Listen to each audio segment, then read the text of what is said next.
Hi, welcome back to our back series. We're doing a lot of back exercises this month, and I'm trying to teach you ways that you can help strengthen your smaller back muscles, as well as ways to release and reconnect before you do your back work. So there's been some videos I posted previously in order for you to release your back and open up space to get to those deeper muscles. And now what we're going to do is we're going to activate some of those deeper muscles. So I have a small travel roller with me, which is fantastic. You can also use a yoga block, or you could use just something that is about maybe the width of your collarbones or a little bit smaller. That's pretty stable. And so what I'm going to do here is I want to activate the serratus anterior and some of my lats. What are those and where are they? So the serratus anterior is this little muscle that kind of wraps around the rib cage from the back body, kind of underneath the scapula.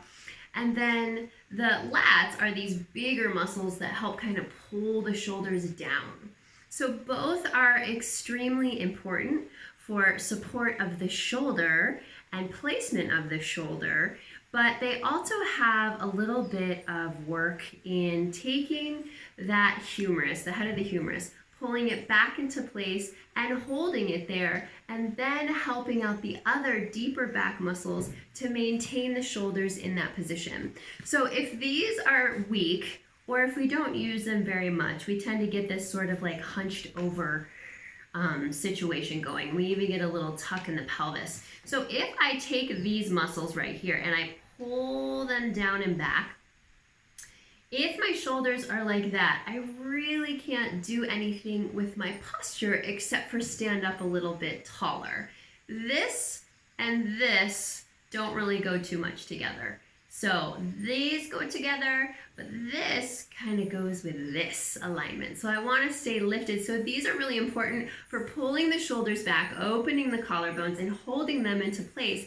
And then that gives the rest of my back a little bit more effort in holding up my spine, rather than just the front body concaving and contracting, and then everything's taking more weight, more load, instead of more responsibility in lifting our spine tall. So how do we activate those muscles?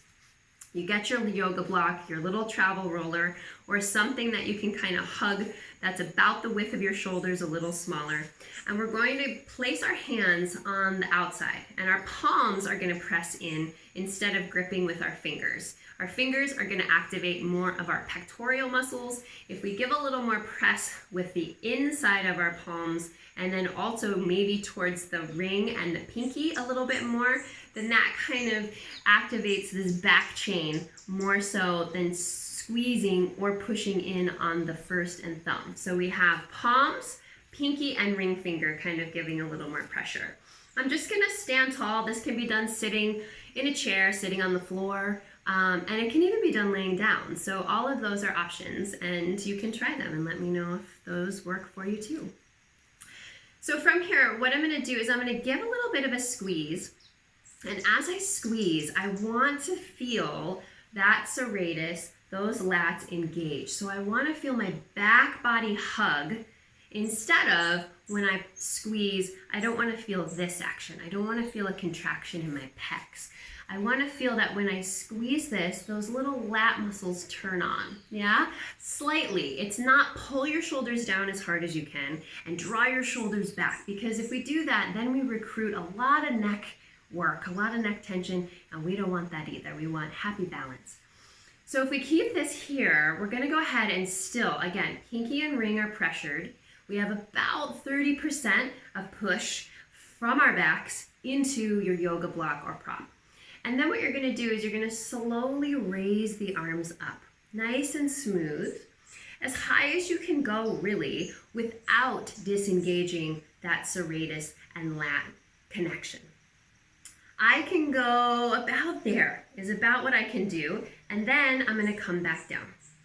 So as soon as I feel those muscles disengage, that's when I know, okay, that's my limit, so I'm gonna come back down. So I'm gonna do that again. I'm gonna go on up, I'm gonna keep my breath going, I keep my core connected, and I go as high as I can without letting that disconnect, and then I come on back down, drawing those armpits and drawing those lats down my back.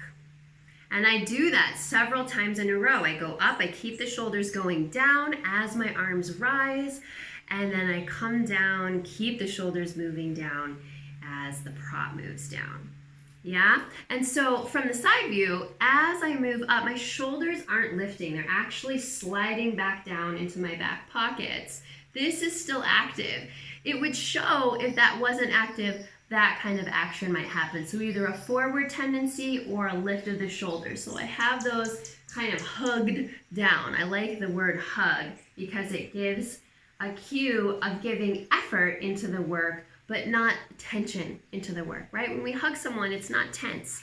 It's a hug, it's gentle, but firm, right? So that's what we want with this. So again, you're gonna do that, I don't know, 10 times maybe, right? Up and down, and then see how you feel. See if you feel some of this work, some of this engagement. If the neck has worked too hard, then you know you're squeezing too hard. You have to change something slightly so that it becomes a little more connected without so much neck tension. Yeah, this is a great preparation for any side bridging you're gonna do, for any planking you're gonna do, TheraBand work with the arms, really any type of back work that you're going to do so that you get these muscles to engage. You say, hey, wake up, it's time to work. You get those working, you get the shoulders into place, and really it facilitates a fabulous alignment in order to move on to whatever you're gonna do next. I hope you enjoyed this. See you soon.